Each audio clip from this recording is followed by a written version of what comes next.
भगवान की कृपा जल्दी प्राप्त होती है, भगवान जल्दी प्राप्त होते हैं।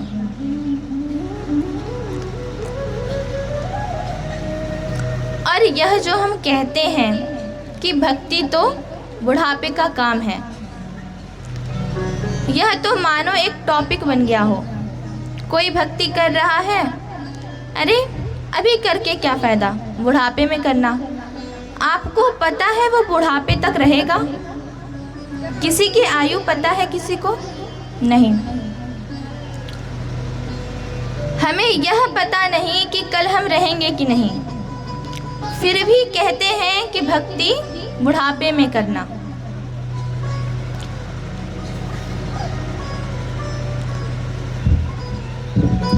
वृंदावन की जो भक्ति है वो युवा है, जवान है।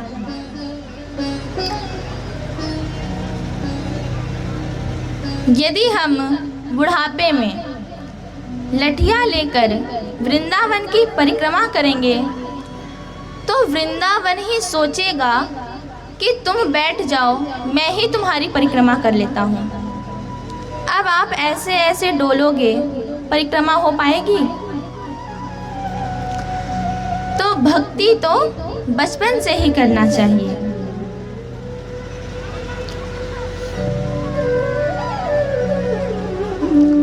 ध्रुव जी से कहते हैं कि देखो,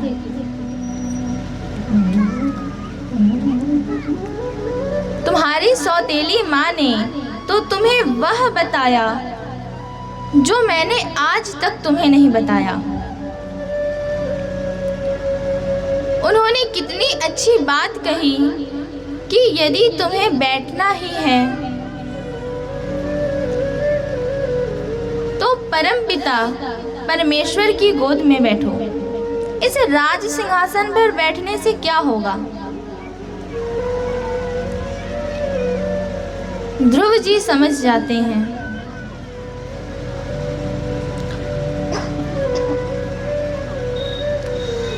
पाँच वर्ष के ध्रुव जी घर का त्याग कर देते हैं। रात्रि में वन की ओर चले जाते हैं। तभी देवर्षि नारद साधु का वेश बनाकर आते हैं।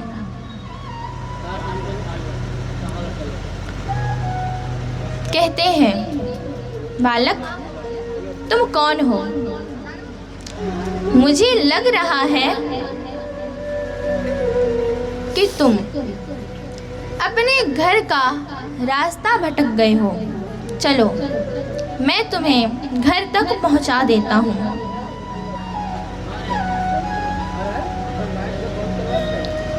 ध्रुव जी कहते हैं, नहीं नहीं, क्या हुआ? मैं घर का रास्ता नहीं भूला हूँ।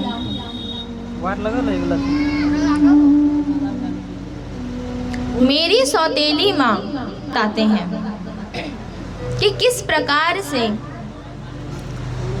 ध्रुव जी के साथ उन्होंने व्यवहार किया।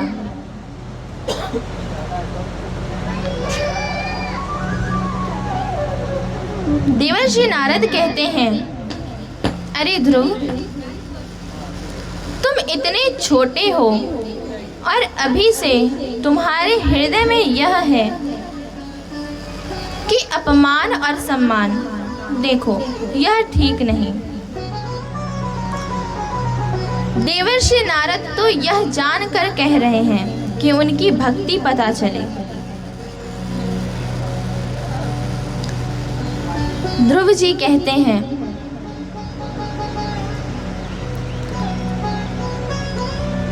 नहीं, मैं अब घर लौटकर नहीं जाऊंगा। देवर्षि नारद कहते हैं, देखो ध्रुव, क्या तुम्हें पता है तुम जिसे प्राप्त करने जा रहे हो उनको प्राप्त करना बहुत कठिन है। बड़े बड़े संत महात्मा तपस्या करते थक जाते हैं, किंतु एक बार भी उस परमात्मा की झलक तक नहीं मिलती। और तुम 5 वर्ष के हो और तुम्हें भगवान की प्राप्ति करनी है। चलो मैं तुम्हें घर छोड़ देता हूँ। ध्रुव जी कहते हैं, हे मुनि,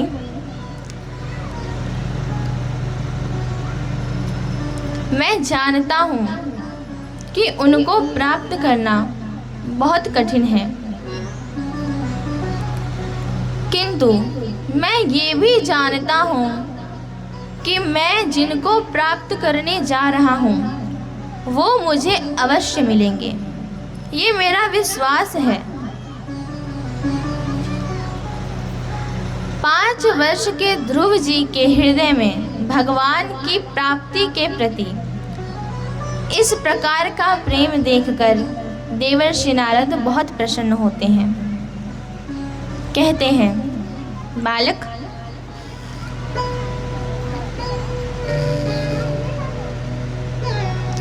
तुम जिनकी प्राप्ति करने जा रहे हो वो शीघ्र ही तुम्हें प्राप्त हो।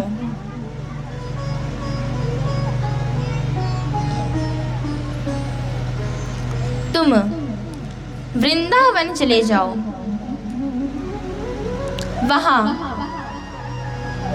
एक मधुवन नाम का वन है, वहां जाकर तपस्या करो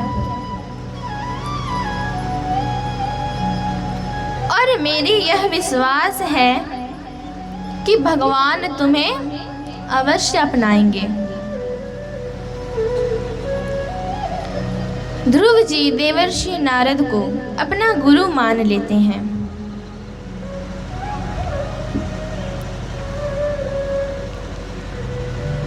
और मधुवन की यात्रा करते हैं। किंतु हम क्या करते हैं? यदि हम वृंदावन गए,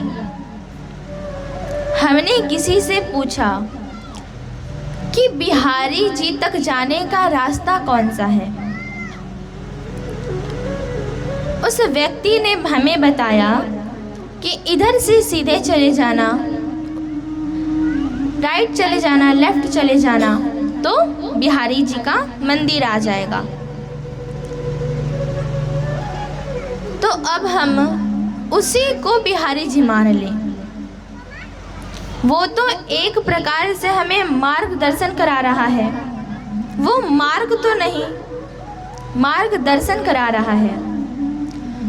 उसी प्रकार गुरु हमारा मार्गदर्शक है,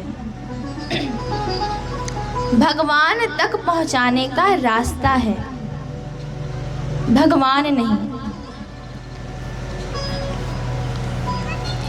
गुरु मार्गदर्शक है, मार्ग नहीं।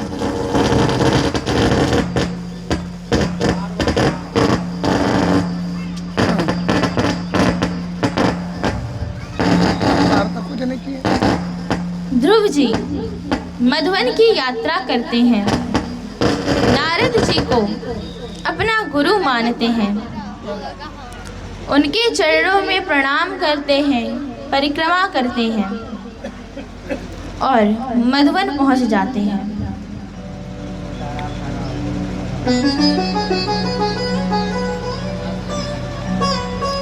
वहां पहुंचकर ध्रुव जी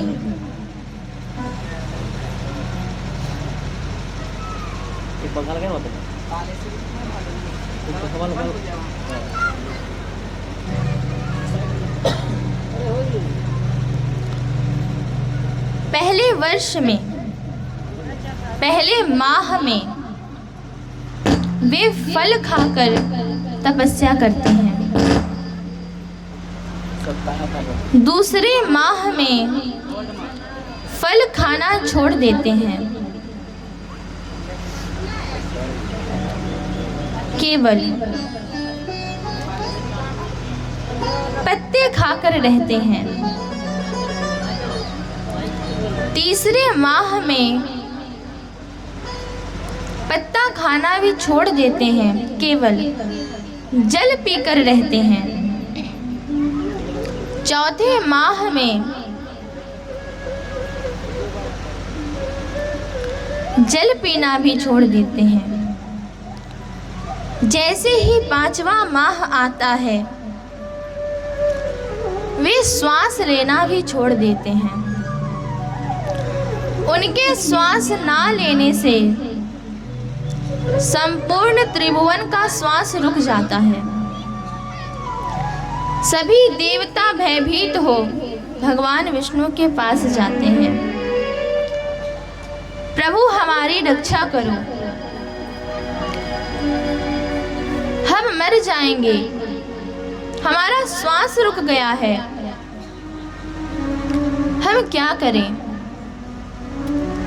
तब भगवान कहते हैं, देवताओं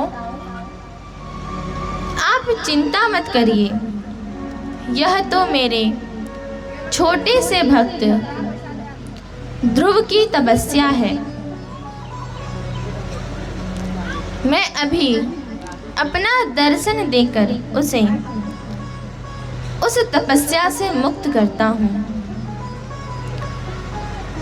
गरुड़ पर सवार हो भगवान श्री कृष्ण मधुवन आ जाते हैं।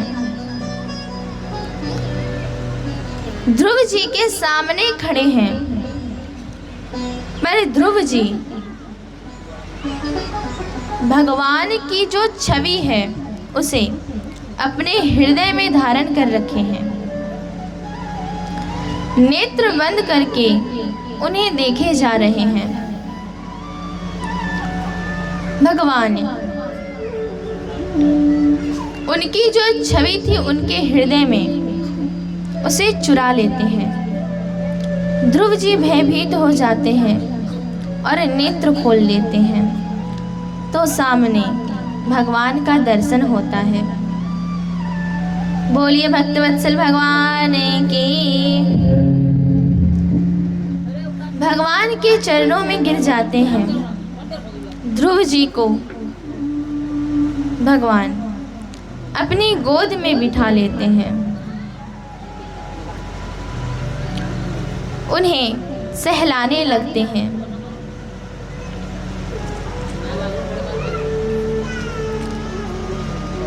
अनेकानेक वरदान देते हैं।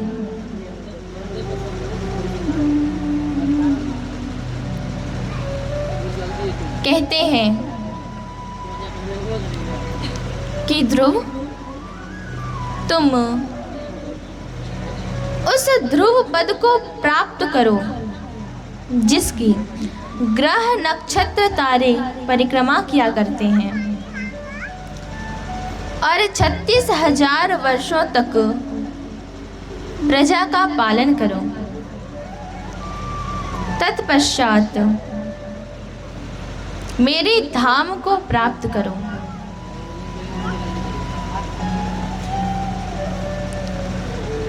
अब ध्रुव जी यह सोचते हैं कि काश मुझे भगवान की कोई स्तुति आती तो मैं उन्हें सुनाता। मुझे तो कुछ भी नहीं आता। ध्रुव जी के हृदय के भाव को जानकर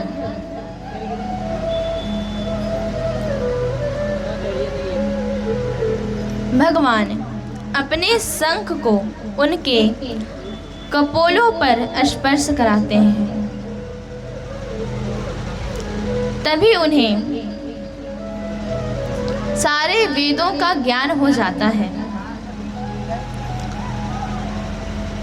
आशीर्वाद देकर भगवान अंतर ध्यान हो जाते हैं। ध्रुव जी जब मधुवन से लौटते हैं, यह बात राजा उत्तानपाद को पता चलती है।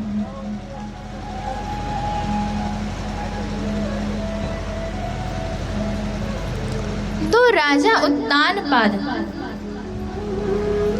अपने महलों को दुल्हन की तरह सजा देते हैं। रथ लेकर निकल जाते हैं। सामने से आते हुए 5 वर्ष के छोटे से ध्रुव जी दिखलाई पड़ते हैं। उन्हें उठाकर गोद में ले लेते हैं।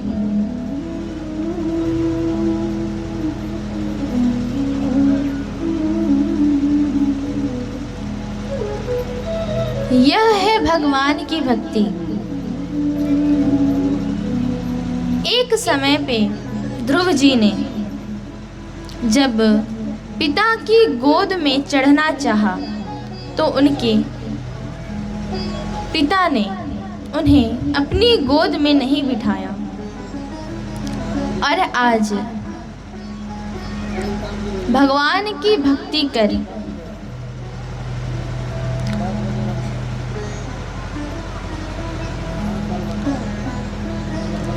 5 वर्ष के ध्रुव जी ने 5 माह में कठोर तप करके भगवान को प्राप्त किया। और आज उत्तानपाद उन्हें अपने हृदय से लगा लेते हैं।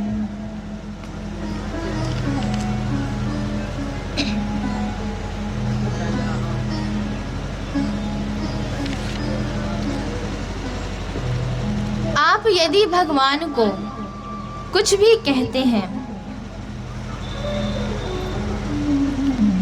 तो उसे भगवान तो सुन लेते हैं, किंतु जब आप किसी भी भगवान के भक्त को, वैष्णव को कुछ कहते हैं तो वो भगवान बर्दाश्त नहीं कर पाते।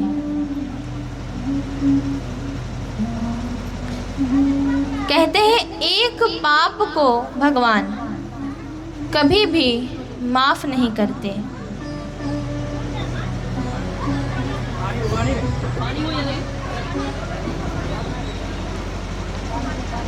किस पाप को?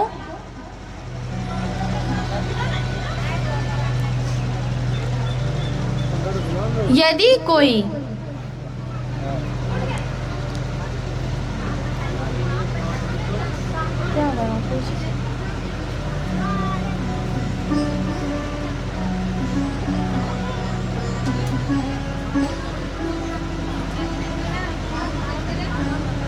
भगवान के भक्त का अपमान करता है, इसे भगवान कभी भी माफ नहीं करते।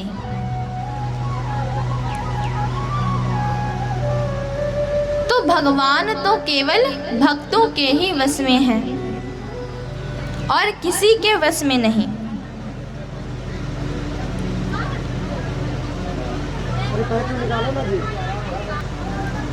किंतु यदि कोई भक्त उनसे अत्यंत प्रेम करता है तो उसके लिए भगवान झुक जाते हैं।